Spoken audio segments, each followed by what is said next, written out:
కూర్చుందాం. ఒక చిన్న వాగ్దానాన్ని మనం చదువుకుందాం.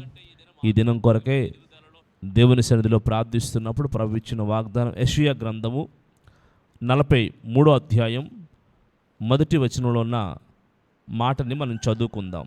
యెషయా పుస్తకము 43వ అధ్యాయము మొదటి వచనంలో ఉన్న మాటని మనం చదువుకుందాం. అయితే యాకోబు, నిన్ను సృజించిన వాడునగు యెహోవా, ఇజ్రాయేలు నిన్ను నిర్మించిన వాడు ఇలాగున సెలవిస్తున్నాడు, నేను నిన్ను విమోచించి ఉన్నాను, భయపడకము, పేరు పెట్టి నిన్ను పిలిచి ఉన్నాను, నీవు నా సొత్తు. ఆమేన్. ప్రియులారా, దేవుడు ఇజ్రాయేలులకి, యాకోబు సంతానానికి దేవుడు వాగ్దానం చేస్తున్నారు.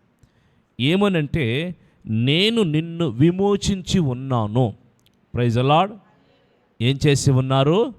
నేను నిన్ను విమోచించి ఉన్నాను. ఇప్పటికే దేవుడు ప్రియులారా విమోచించి ఉన్నారు. ఇజ్రాయేల్ ప్రజలు ఐగుప్తు దేశంలో భయంకరమైన బానిసత్వంలో ఉన్నప్పుడు దేవుడు వారి ప్రార్థన విని, వారు మూలుగులు విని, వారిని ఏం చేశాడో తెలుసా? ఆ బానిసత్వంలోంచి విడిపించి విమోచించి దేవుడు ఏం చేశారంటే పాలు తేనెలు ప్రవహించే దేశానికి తీసుకుని వచ్చారు. ప్రియులారా, ఆ విమోచన కర్త దేవుడు మరలా ఆయన చేసిన కార్యాన్ని ఆ ప్రజలతో ఆ జనాంగంతో మరలా తెలియపరుస్తూ ఉన్నాడు. ఇదిగో, నీవు నా సొత్తు గనుక, నీవు నా జనాంగము గనుక, నేను నిన్ను నిర్మించి ఉన్నాను గనుక నేనేం చేసి ఉన్నాను? నేను నిన్ను విమోచించి ఉన్నాను, భయపడవద్దు అని దేవుడు వాగ్దాన రీతిగా వారితో మాట్లాడుతూ ఉన్నారు. ఈరోజున మనల్ని కూడా దేవుడు లోకములో నుండి, పాపములో నుండి, శాపములో నుండి, నరకాగ్నికి వెళ్ళిపోతున్న మన జీవితాల్ని దేవుడు ఏం చేసాడో తెలుసా? ఆయన తన రక్తం కార్చి, తన రక్త క్రయధనము చేత మనలందరినీ విమోచించి విడుదల చేసి ఉన్నారు. ప్రియులారా, ఈ రోజున మనం అందరం కూడా ఎవరమంటే విమోచించబడిన వారము.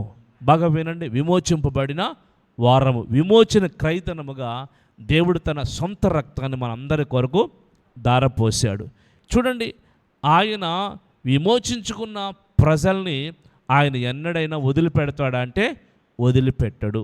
ఈ రోజున మనం కూడా ప్రియులారా అనేకమైన శ్రమల్లో నలిగిపోతుంటాం, అనేకమైన బాధల్లో నలిగిపోతుంటాం, అనేకమైన కన్నీళ్ళలో మనం కూడా నలిగిపోతూ ఉంటాం. నలిగిపోతున్నప్పుడు మనం అనుకునే మాట ఏంటంటే, దేవుడు మనల్ని చూడట్లేదేమో, దేవుడు మనల్ని పట్టించుకోవట్లేదేమో, ప్రభు మనల్ని వదిలిపెట్టేశారేమో, ప్రభు మనల్ని ఇక అలాగన వదిలిపెట్టి మన జీవితాలు అలాగన అగమ్య గోచరంగా మార్చేశారేమో అనుకుంటాం. కానీ కాదండి ప్రియులారా, ఇజ్రాయేల్ ప్రజలతో దేవుడు ఏనాడో విమోచించిన ఆ విమోచన కార్యాన్ని ఇప్పుడు యెషయా గారి ద్వారా మరలా గుర్తు చేస్తూ, నేను విమోచించి ఉన్నాను, ఒక్కసారి గుర్తు చేసుకో, ఒక్కసారి నీ పరిస్థితి ఏంటో అర్థం చేసుకో. అప్పుడు విమోచించిన నేను ఇప్పుడు నేను విమోచించలేనా? ఇప్పుడు నేను విడుదల చేయలేనా? నీవున్న పరిస్థితుల్లోంచి నేను లేవనెత్తలేనా అని ప్రియ దేవుడు మాట్లాడుతూ ఉన్నారు. ఈ రోజున మనం కూడా మన పాపాల కొరకు, మన అపరాధాల కొరకు, మన శాపాల కొరకు రక్తం కార్చి మనల్ని విమోచించిన దేవుడు, ప్రియులరా మన కొరకు క్రయధనంగా మార్చబడిపోయిన ఆ ప్రభు ఈరోజు మనం శ్రమల్లో ఉన్నప్పుడు, కన్నీళ్ళలో ఉన్నప్పుడు, బాధల్లో ఉన్నప్పుడు మనల్ని వదులుతాడంటే వదిలిపెట్టరు. స్తోత్రం చెప్పండి.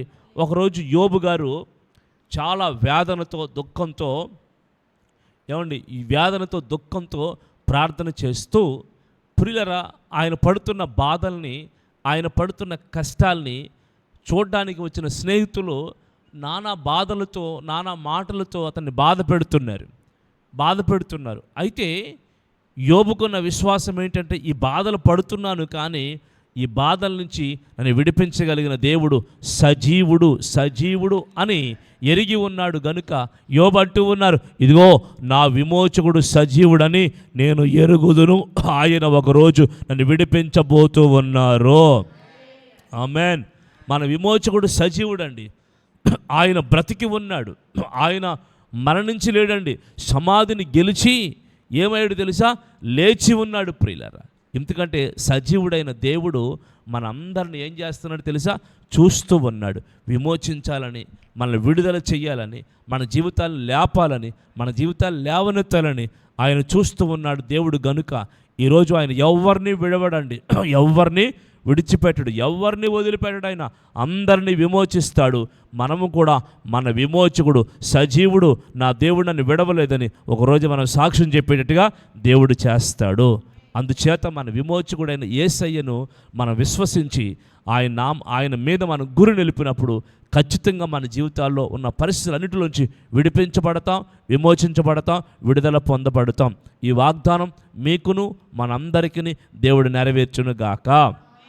ఆమేన్. అందరూ లేచి నిలబడండి, చేతులు చాపి దేవుని సన్నిధిలో ప్రార్థనాపూర్వకంగా దేవుని పాదాలు పట్టుకుందాం. గడిచిన దినాల్లో దేవుడు మనల్ని ఎన్నో కార్యాల్లోంచి, ఎన్నో ప్రమాదాల్లోంచి, ఎన్నో పరిస్థితుల్లోంచి విమోచించుకుంటూ వచ్చిన దేవుడు మరలా ఆయన అపారమైన ప్రేమ, దయ, వాత్సల్యతను మన ఎడల చూపుతూ వాగ్దానం చేస్తూ ఉన్నారు. ఇదిగో నేను నిన్ను విమోచించి ఉన్నాను గనుక భయపడకము, నీవు నా సొత్తు, విమోచించి ఉన్నానని మాట్లాడుతున్న దేవుడు ఆయన విమోచన కర్త, మన విమోచకుడు ఆయన. ఇదిగో ఈ ఉదయ కాలంలో వాగ్దానం చేసి మాట్లాడుతుండగా మనం ఏ పరిస్థితుల్లో ఉన్నామో, ఏ పరిస్థితుల్లో మన మధ్యలో నలిగిపోతున్నామో, ఖచ్చితంగా మన విమోచకుడు సజీవుడు గనుక మనల్ని విడిపించడానికి, మన జీవితాల్లో కార్యాలు చేయడానికి, మన జీవితాల్లో తన ఆపన్న హస్తాన్ని చాపడానికి సిద్ధంగా ఉన్న దేవుడు. ఆయన పాదాలు పట్టుకుని ఆయనకి మన చేతులు అప్పగించుదాం. స్తోత్రం, స్తోత్రం, స్తోత్రం, స్తోత్రమయ్యా. పరిశుద్ధుడైన తండ్రి, ప్రేమగల దేవుడా, కృపగల దేవుడా, నీకు స్తోత్రాలు నాయన.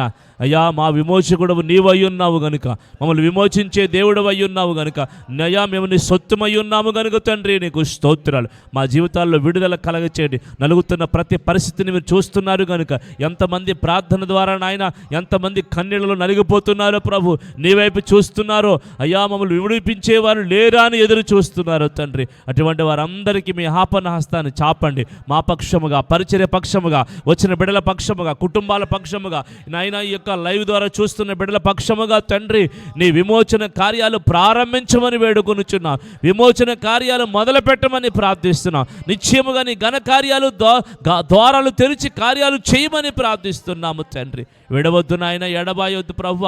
వచ్చిన బిడ్డలందరి జీవితాల్లో కార్యాలు జరిగించు నాయన. ఈ పరిచర్యను అయ్యా, ఈ పరిచర్యకు వస్తున్న కుటుంబాలను మీరు జ్ఞాపకం చేసుకోమని ప్రార్థిస్తున్నాం.